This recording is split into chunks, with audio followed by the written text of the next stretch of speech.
She claimed her HOA master key could open any car, but when it failed on mine, she called 911, then got arrested in front of the whole neighborhood. It was a quiet Sunday until she marched across the lawn, fanny pack swinging, sunglasses glinting, jamming her so-called master HOA key into my car door. I asked her to stop. She called 911. But she didn't know one thing.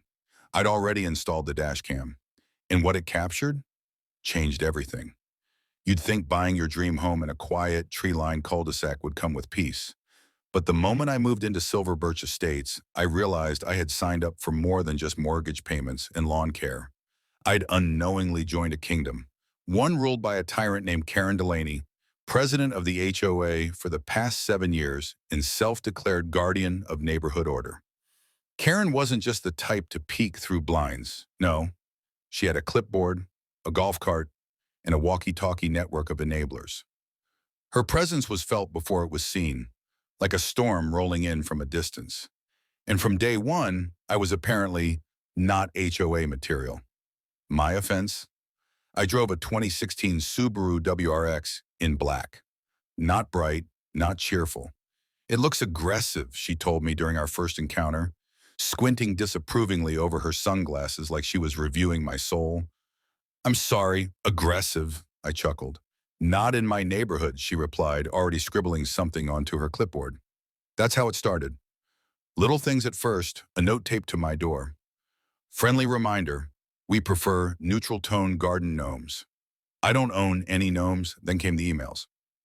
Your mailbox flag appears slightly faded. Please repaint within 48 hours. It was brand new. Next, a warning for leaving my trash bins out 15 minutes too long after pickup. Every interaction had the same sour undertone, like I had committed some unspoken sin against the suburban gods. And Karen, she wasn't about rules, she was about control. I tried ignoring her, laughing it off. Neighbors whispered their own horror stories, bike thefts reported, only to find Karen confiscated them for being left outside.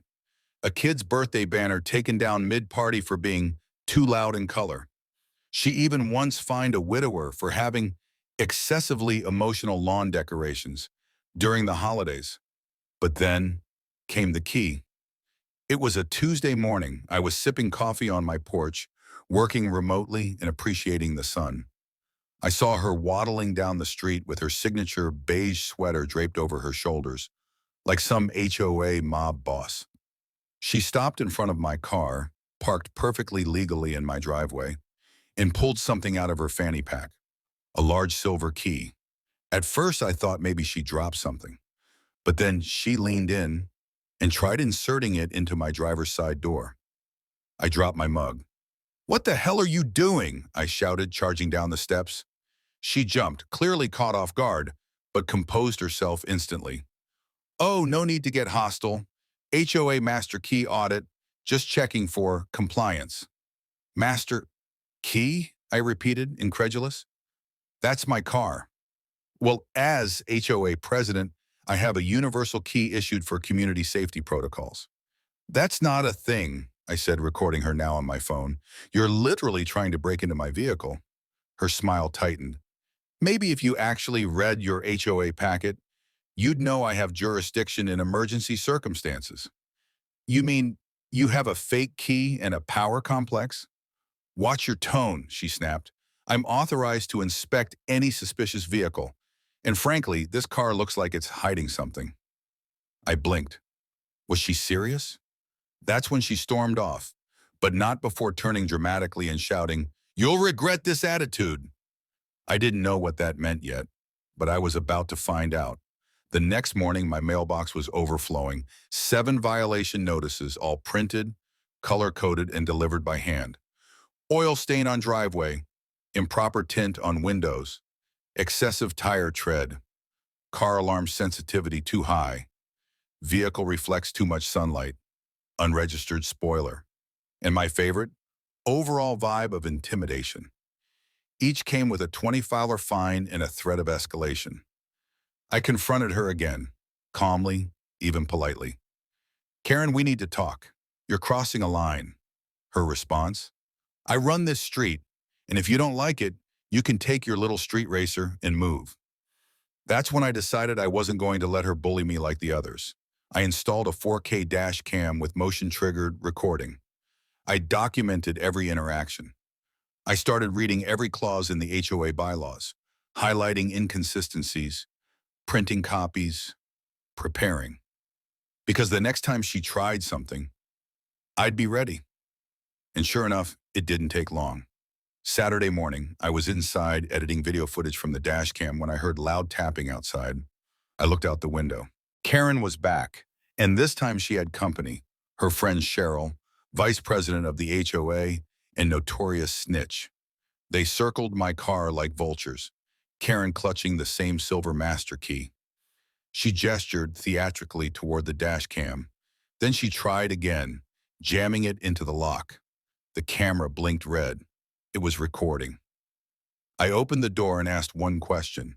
Karen, why are you attempting to access my vehicle? That's when she screamed, I feel threatened. I'm calling 911. I blinked. You're calling the police because you failed to break into my car? She didn't answer. She was already on the phone. 911, yes, there's a man here. Very aggressive. He's blocking HOA security access and I don't feel safe. She dropped to the curb like she was in a Broadway audition. Cheryl began fanning her. Within minutes, 2 squad cars arrived. And let me tell you something, that was just the beginning. The squad cars pulled up fast, sirens silent, lights flashing. I stood still, hands out in the open, dash cam still blinking red behind me. 2 officers stepped out, one tall and tired looking, the other younger, twitchy, like this was his first week off desk duty. Before I could say a word, Karen leapt to her feet like she'd been resurrected from the sidewalk. There he is, that's him. He's been harassing me. He's aggressive. He threatened me when I tried to inspect the vehicle. Inspect? I laughed in disbelief. She tried to open my car door with a fake key. I've got it all on video.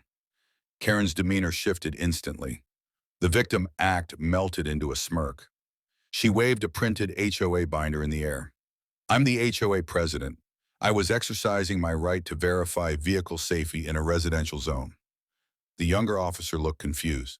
The older one rubbed his temples. Ma'am, that's not a thing. It is in Section 9B of the HOA Charter, she insisted, flipping pages. Right here.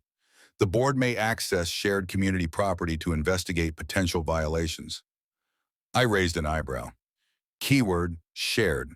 That's my private car in my private driveway, not a public bench, and no, she doesn't have a master key. That's a blank Home Depot key. Karen turned beet red. Officer Tired turned to me. You said you had video. I do. I handed him my phone with a trimmed, high-res clip of her trying the key, muttering to herself. He watched it silently, then showed it to his partner. They exchanged a look. Then he turned to Karen. Ma'am, unless you have a warrant or this gentleman invited you, trying to access someone's vehicle is attempted unlawful entry. That's a crime. Karen scoffed. He's manipulating the situation. This is discrimination against an HOA official. Cheryl chimed in. You should arrest him for obstruction of community safety. The younger cop looked genuinely lost. The older one didn't flinch. You're under temporary detainment while we investigate this. Please stand over there. Karen shrieked. You're detaining me? I'm the victim. I run this neighborhood. That might be true, I muttered, but not the law. She spun to glare at me like I'd committed treason. The cops calmed things down, but they didn't arrest her, not yet. They gave her a formal warning, took a copy of the footage, and advised her not to contact me again without legal justification. But that humiliation only made her more dangerous. Over the next 2 weeks, things got surreal. It started with the garbage. I woke up one morning to find trash scattered across my lawn, bags ripped open, banana peels hanging off my mailbox like some kind of compost ransom note. I checked the footage. It wasn't raccoons, it was Karen. 4:13 a.m., wearing a hoodie like a villain from a cartoon, tossing bags across my yard and flipping off the camera. I reported it. Police filed it, but didn't act. Petty harassment, they called it. Next came the mystery fines. Every other day, I get letters from the HOA with absurd violations. Your backyard grill is visible from the sidewalk. Violation of community visual tranquility. Your bird feeder attracts non-native birds. Your wind chimes disrupt the meditative aura of the street. 50 here, 100 there. All baseless. I appealed each one, stacking up paperwork like war trophies. And then, the sabotage. One night I came home to find someone had spray painted "outsider" on my driveway. The paint was blue, the exact shade Karen used for her HOA welcome signs. Still, no direct proof, but I was building a case. Meanwhile, Karen doubled down. She started patrolling my house. Not kidding. Boom. Patrolling. Golf carts circling at random hours, occasionally stopping to check the hedges with a flashlight. Once, she even pointed a laser thermometer at my porch light, claiming I was violating the energy efficiency guideline. Neighbors noticed. Some laughed. Others whispered. No one dared speak out loud. But then Karen made her biggest mistake. She mailed a letter to the entire neighborhood. A full-color flyer titled, "Warning, Dangerous Vehicle and Its Owner Among Us." She listed violations with blurry screenshots of my car, accused me of verbal aggression, and warned parents to keep children distant from this hostile zone. It was mailed to every house except mine. Fortunately, my next-door neighbor Dave, a retired Navy vet and local poker night legend, brought it over. "She's gone too far," Dave said. "You need to bury her." And that's when it clicked. It wasn't just about me anymore. Karen had been a plague on the block for years, silencing, bullying, and fining people into submission. But she was slipping. She was erratic. And now she was on record. I knew what I had to do. It was time to turn the tables. If Karen wanted a war, I'd give her one, but I wasn't going to stoop to trash flinging or spray paint. No, I'd use her favorite weapon against her, the HOA charter. That same thick, twisted manual she'd been weaponizing like the HOA Bible. I studied it cover to cover, printed, annotated, tabbed with highlighters. And guess what? She'd been violating her own rules. For years. Let me walk you through how I turned Karen's little empire into a house of cards, one HOA clause at a time. First, conflict of interest. According to Article 5, Section C, an HOA president cannot contract services from a family or friends without a 75% vote from residents. Turns out Karen's nephew Todd ran the landscaping company the HOA used. She paid him triple the local average, without a vote. I got the invoices. They were public thanks to HOA transparency rules. Second, tampering with HOA elections. I pulled records. She won her last 3 re-elections unopposed, but the rules required public notice of nominations, minimum 30 days. No such notices had ever been sent. I interviewed a dozen neighbors. None even knew when elections happened. Third, harassment clause. Yeah, there's actually a rule in the HOA charter that states any board member caught using their role to target or intimidate individual homeowners could face removal and a permanent ban from the board. She broke that one every day of the week. So I built a dossier, videos of her vandalizing my lawn, the dashcam footage of the fake key incident, audio clips of her shouting threats, photos of her golf cart parked outside my house at 2 a.m., and the cherry on top, the neighborhood flyer defaming me, complete with envelope postmarked from her home address. I didn't go straight to the HOA board. That would be too easy. No, I wanted the neighborhood to see it. So I designed a sleek, easy-to-read packet titled, "Who Really Runs Silver Birch Estates? A Dossier on Abuse of Power by HOA President Karen Delaney." I printed 40 copies. Dave and I walked door to door under the Saturday sun, placing one in each mailbox. We even included a QR code linking to a private video compilation of all the evidence. Within 48 hours, things exploded. The next Monday, I received a very formal, very panicked email from Cheryl, Karen's VP. "This is a private HOA matter. We strongly suggest you cease unauthorized distribution of internal documentation." I responded with one sentence. According to Section 8, Clause B, all homeowners have the right to circulate board-related material for petition purposes. And that's exactly what I did next. I launched a petition for one, Immediate removal of Karen Delaney as HOA president. A full independent audit of HOA finances. A new Democratic election within 30 days. To pass it, I needed signatures from 51% of homeowners. By the end of the week, I had 62%, but it didn't stop there. At the emergency town hall meeting, which I demanded via majority petition, I presented everything.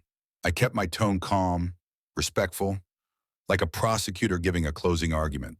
Slide by slide, clip by clip, I laid bare her reign of HOA terror. Gasps filled the room when the flyer came up. People whispered as her midnight trash-hurling cameo played. Karen, sitting in the front row, went from smug to pale. She tried to speak, but every attempt made her look worse. I only tried to open his car because it looked suspicious. Gasps. It's my job to protect this neighborhood from certain influences. Gasps again. When she realized she'd lost the room, she snapped, "You're all just jealous because I kept this place from turning into a dump." Someone in the back shouted, "You fined me $200 for letting my kid chalk on the sidewalk." Another added, "You told my wife her plants were too Latina." Karen screamed, "This is a witch hunt." And I calmly replied, "No, Karen. This is a democracy." That line, yeah, people clapped. Within 10 minutes, the board voted. Karen Delaney was officially removed as HOA president. The audience broke into applause. Dave gave me a nod. Cheryl resigned 5 minutes later. As the meeting ended, neighbors came up, some in tears, thanking me for standing up. Turns out they'd all felt silenced for years. They just needed someone to remind them they had a voice. But Karen wasn't done just yet. Because the next morning, she tried one last move. She called the police again. The morning after Karen's public dethroning, I was feeling good, maybe even a little smug. The street was quieter. Kids were chalking rainbows on the sidewalks. Dave was power washing his porch with jazz music blasting. For the first time since I moved in, Silver Birch Estates felt like a neighborhood instead of a dictatorship. Then, the doorbell rang. I opened it to find 2 police officers. Again. "Mr. Maxwell?" the younger officer asked, the same one from the key incident. "Yeah? We've received a report of vehicle theft. A Ms. Karen Delaney claims you stole her property and are hiding it in your garage." I blinked. "I'm sorry. What?" "She claims you broke into her car and took a master key that belongs to the HOA. I actually laughed. "You mean the fake key she tried to use on my car? The one I recorded on video?" The older officer, this time someone new, tilted his head. "You have that footage available?" "Oh, I have a playlist." I invited them inside, pulled up my archived clips, and showed everything. From Karen trying the key, to the warning, to the town hall vote and her meltdown. The younger cop looked visibly uncomfortable. "I'm sorry we had to bother you again, Mr. Maxwell. This clears everything." Before they left, I asked, "Are we at a point where she can be charged with something yet?" The older officer nodded slowly. "Actually, we've been reviewing complaints filed against her. Yours helped connect the dots." Connect the dots. Karen's behavior didn't start with you. She's been reported multiple times over the past 3 years. For trespassing, intimidation, harassment. But no one ever had proof until you. "What happens now?" I asked. He smiled faintly. "She'll be hearing from us soon." 2 days later it happened. I was pulling into the driveway when I saw the familiar sight of flashing blue and red across the street. Karen was on her front lawn, arms folded, lips tight, sunglasses on like they could shield her from justice. A female officer calmly read her rights. Karen was being arrested for attempted vehicle tampering, criminal harassment, and filing a false police report. The neighborhood gathered, quiet at first. Then someone cheered, someone else clapped. It rippled into polite applause. Karen whipped around to glare at the crowd, hissing something about lawsuits and defamation.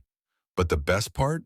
As she was being walked to the cruiser, the same cop, officer tired from before, arrived late on scene, looked over, and gave me a small, knowing nod. Like justice had finally caught up. That night, the community threw an unofficial block party. No invitations, just lawn chairs, string lights, and music. Someone grilled, someone else brought fireworks. And me?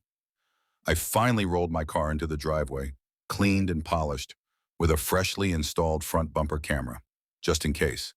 Neighbors passed by, clapping me on the back, calling me the HOA Slayer, neighborhood reformer, and my personal favorite, Maxwell the Merciful. Karen's house sat dark across the street, empty. Rumors swirled that she was moving out. Cheryl already had. The HOA board was now open for elections, for real this time, and people were excited to rebuild. As the night wore on, someone raised a toast. To Maxwell, Dave said, raising his beer, who reminded us that power only exists when we let fear hold the leash. I smiled, humbled, then added, and who proved that a fake master key won't unlock a real car or a real community? They laughed. But inside, I was just relieved. Relieved that the nightmare was over and maybe finally I could live here without watching my back. But I did keep the footage. All of it. In a folder titled Karen Files, just in case. You know, for insurance, or maybe the sequel. So what did I learn? Sometimes standing up to someone like Karen doesn't just protect your driveway. It protects your dignity, your peace, your neighborhood. I moved to Silver Birch Estates looking for a quiet life. What I found instead was a woman so obsessed with control that she mistook a suburban cul-de-sac for a throne and a plastic Home Depot key for a crown. But the thing is, control only works when people let it, when they're too tired, too intimidated, or too used to silence. Karen counted on that. What she didn't count on was a camera, a paper trail, and a neighbor who'd finally had enough. And here's the funny part. I never wanted to be the hero. I just wanted to park my car in peace. But when someone starts rewriting the rules to fit their fantasy of power, silence becomes permission. It took one ridiculous act, a fake master key, to open a floodgate of truth. One door she couldn't open became the one that closed on her entire empire. Now the street feels lighter. Kids are outside again. Sidewalk chalk is legal again. And the HOA? It's being rebuilt by actual neighbors, for neighbors. So yeah, justice wasn't loud. It was slow, patient, and sweet. And to Karen, I hope wherever she moves next, her new neighbors have cameras too. Now it's your turn. Have you ever dealt with an entitled HOA board member or power-drunk neighbor? What would you have done if someone tried to unlock your car with a fake key? Drop your stories in the comments. I'm reading every one. And if you made it this far, comment "Justice Served" below to let me know you stayed till the end. Don't forget to like, subscribe, and ring that bell, because I've got more real stories coming. And trust me, some of them make Karen look like a beginner. Until next time, stay sharp, stay kind, and never underestimate the power of receipts.